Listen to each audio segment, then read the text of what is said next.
Hi everyone, welcome back. I wanted to show you this, electric drill shears.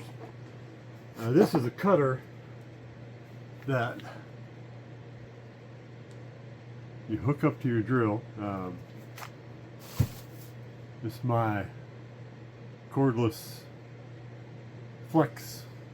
It's actually a hammer drill. It doesn't need to be, but it does need to be able to hold the chuck properly. So it worked real good. I cut for the first time,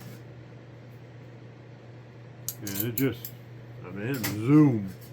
You can see in the picture, in the video here. It zoomed. I was surprised. That was my first cut with it, and I'll have to learn to cut it straight. But I'm telling you, this is a nice tool.